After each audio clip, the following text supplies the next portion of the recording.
Hello guys, before this video starts, please bear with me as this is my first YouTube video on this channel. But other than that, please enjoy. I put a lot of hard work into this video, so yeah, enjoy.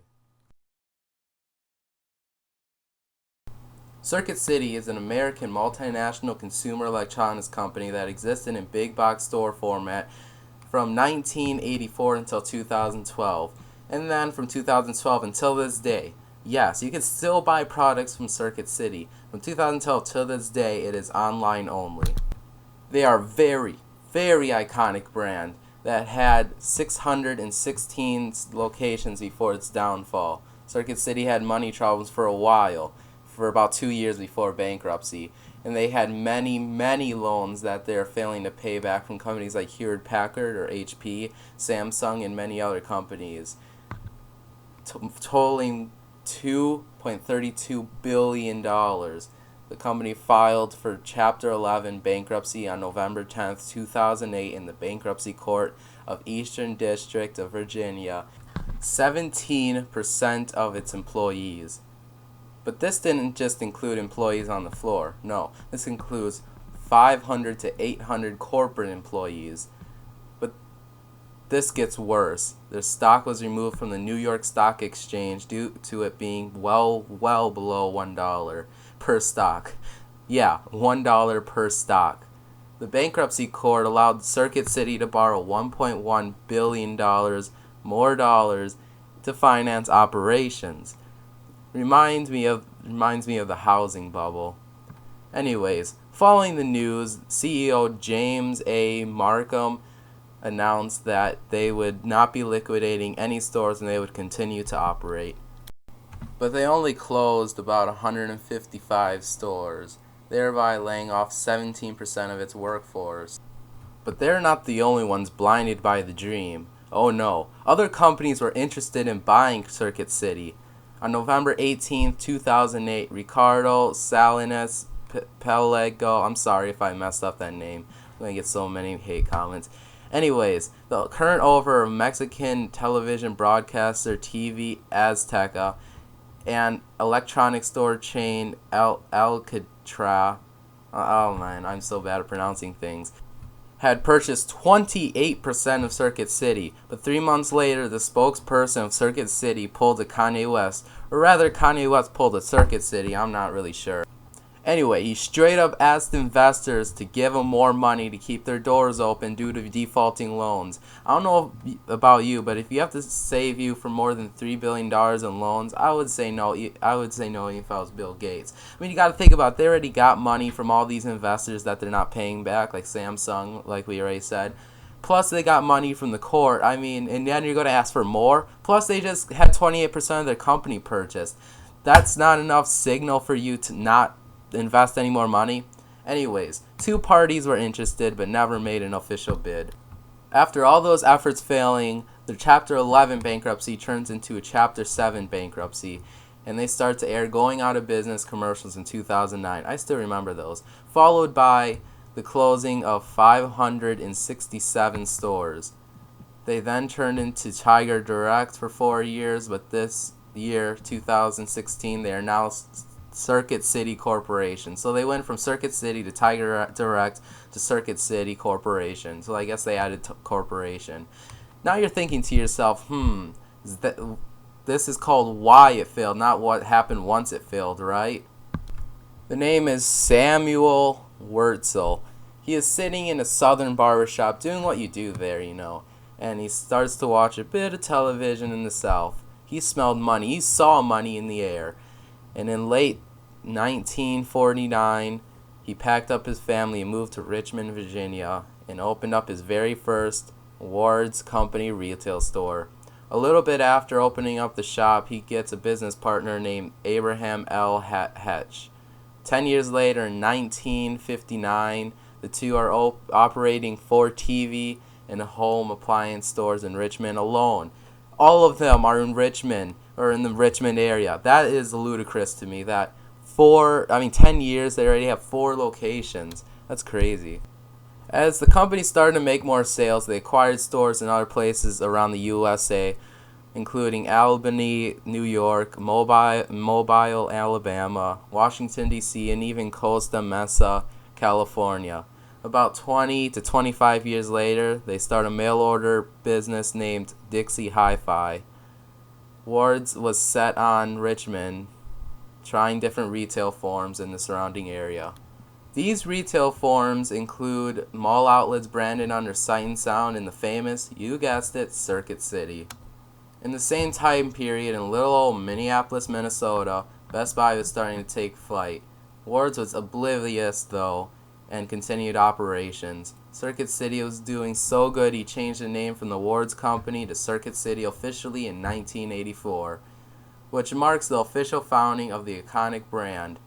Now you know what happened once it's failing and how it started. So what about why it failed? I don't know why I'm not telling you that yet. Okay, anyways, I'll explain. While things continued as normal, instead of trying to make its own stores, it went on a buying spree and attempted to enter the New York City market, spending $20 million, or about $45 million adjusted for inflation, on 15 locations from the bankrupt Lafayette radio. I think that's how it's said. The stores went under shortly after and ended up closing every single one. That's not all, folks. In 1988, they started construction on a new store format they call Plug. At this time, they were also recognized for its amazing service because of extensive training and commission pay. Something Best Buy stopped a long time ago. I mean, not the training, but the commission pay is what Best Buy stopped almost immediately after founding. I'll add 1 point to the downfall of Circuit City because of this, and there's more reasons why and probably more points. So this is our point system. We're just going to be counting points until we get enough points to kill a brand. Anyways, its slogan was, "Welcome to Circuit City, where service is state of the art," which it really was. It's amazing service, which made sense because of it.